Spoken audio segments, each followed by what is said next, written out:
Hi, beautiful people. How are you? This is Bethany Gagne, founder of Numinous, the organization that sponsors the Global Peaceful Cities Project. And today is the third installment of a series that I'm doing called Living the Field as a Consciousness Athlete. And again, the reason why is because so many people have heard of The Secret or things like that, and they don't really know how to make it work or don't understand it. And I always feel that that's really one of the biggest tragedies of people not really understanding this work, because it's free, it's available 24/7. It doesn't matter what your educational background is, it doesn't matter what color you are, it doesn't matter like where you come from or how much money you have, like none of this. Like this is equal opportunity when we're working with consciousness. And for people to know that there's this resource that's available to all of us at any moment of any day. And for people to not know that is just, that's why part of the reason why I'm doing this series, because when you start to learn that you are connected to this field of intelligence that connects us all, you start to, the whole game in which you're playing life changes. So you're able to step into your power a lot more. So today, the topic that I want to talk to you about is this idea of holding focus. Holding focus. You see, especially now with our wired technology, we're jumping all over. I really shudder when I see that, because that's what's happening, is all of our brains are kind of like being wired in a way that we can't sustain attention. And to me, my heart just breaks for that, because I know when I'm teaching focus, I'm teaching happiness. I know that when I'm encouraging whomever it is, like for instance, that I'm often brought into some of the toughest classrooms, and I don't care if they're the toughest classrooms. To me, I will still make the call for attention, because I know if I am teaching kids how to rein in their power, rein in their mind, then I am teaching them happiness, because essentially a mind that is scattered and wandering is not happy. In fact, research has shown that our minds wander at least 46% of the time, and most of the time we do not wander into good places. So, in fact, the Course in Miracles talks about how we are far too tolerant of mind wandering. So if we're like wandering all over and we're ruminating without boundaries and we have no discipline in our thinking, and then we sit there and go, yeah, okay, I'm gonna think my way into a Ferrari. Like, good luck with that. Good luck with that. You need the mental discipline to be able to do that. And today I'm going to show you, give you kind of an experience of what's it like to rein your mind in, and to help you kind of assess where you're at. Now, understand that I know people meditating for 50 years, and there's a reason why they still do it twice a day. One, because it just gets more beautiful and sublime. But the other reason why is because disciplining the mind is really a lifelong practice. So I want you to go easy on yourself, but recognize that if you're really just kind of not missing the whole target on this, then just know that you got some work to do as far as being able to hold your mind still. And at the end, I'll tie this in with the last one.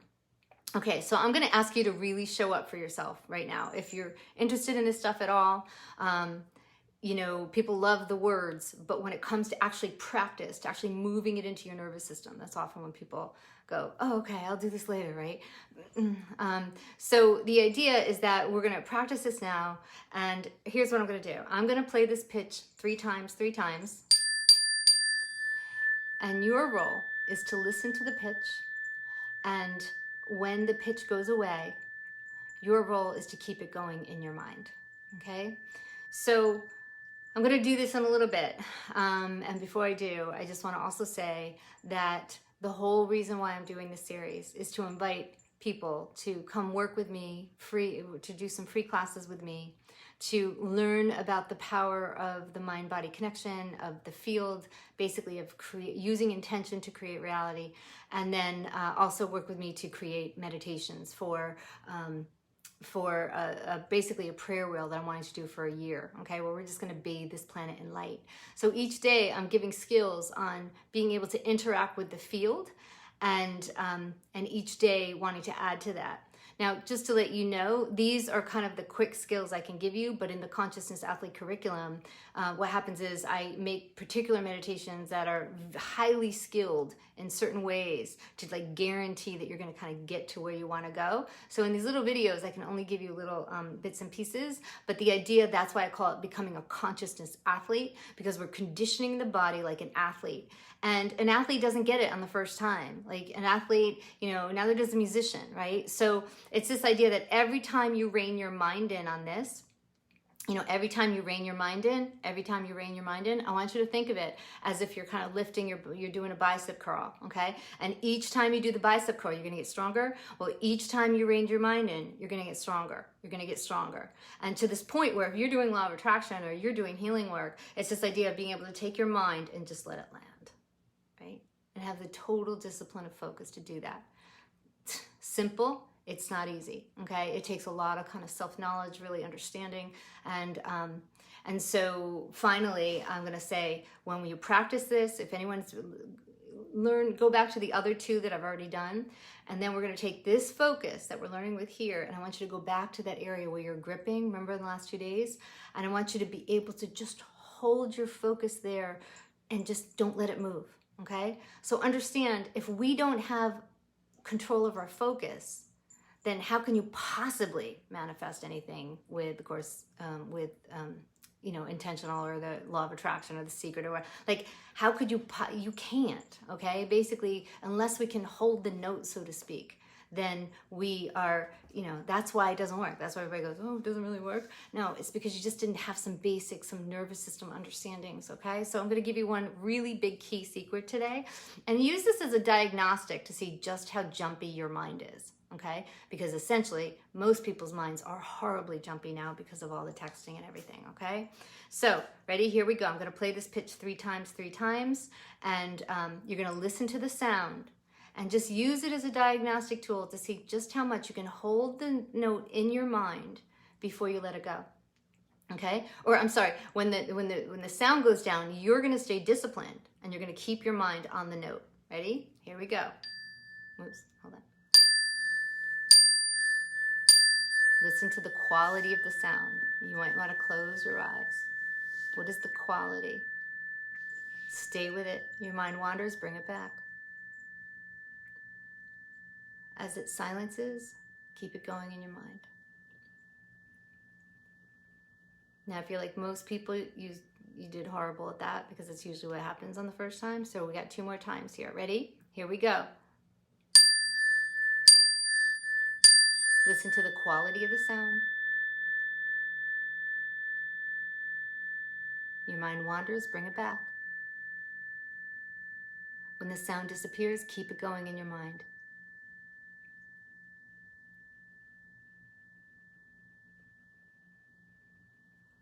Good job. Now this is the last time. Completely show up for yourself, okay? Do not surrender your command, right? What I'll do when I go into the classrooms often is I will have them practice, and then I have them practice holding their focus so strong, and I'll go make a noise in the back of the classroom or something like that.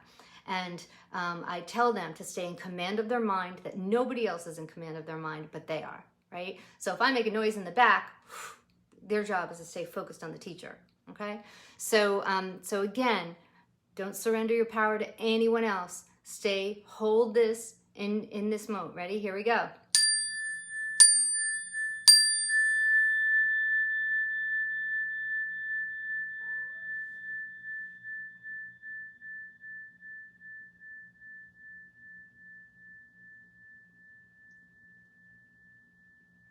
Can you still hear it in your mind? Try it. Try it. Now take that one pointed focus and put it into the area that I've been talking about for the last 2 days, the place where you're clutching, gripping, or grasping. See if you can move your awareness, and see if you can hold your awareness in that spot that you've been grabbing, that you've been holding in the body, and you're not letting the universe, you're not kind of giving it up to the field to help it be healed, right? So you're gonna take that same focus and just constantly go back to that area that you're clutching, gripping, or grasping, and you're gonna see if you can open up the area to allow your energy field in that area, which obviously is intertwined with the larger field. You're gonna start this dialogue. Instead of you clutching and holding on to that area, you're gonna hold your awareness there. And you have to have a discipline of mind.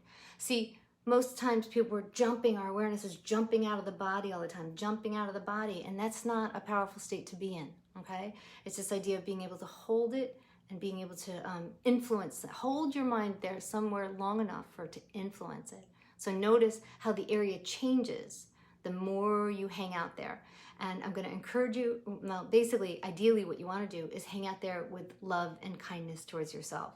I want you to be as if you're sitting with your own best friend. Okay, that you are just holding this sweet space within you and you are honoring it. And all the emotions that'll come up, you just keep surrendering them. Imagine just like throwing them into a fire, throwing them into a fire, throwing them into a fire. Because you're holding back emotion there, you're holding back your life force. So just let it be, honor it, forgive it, and let it go.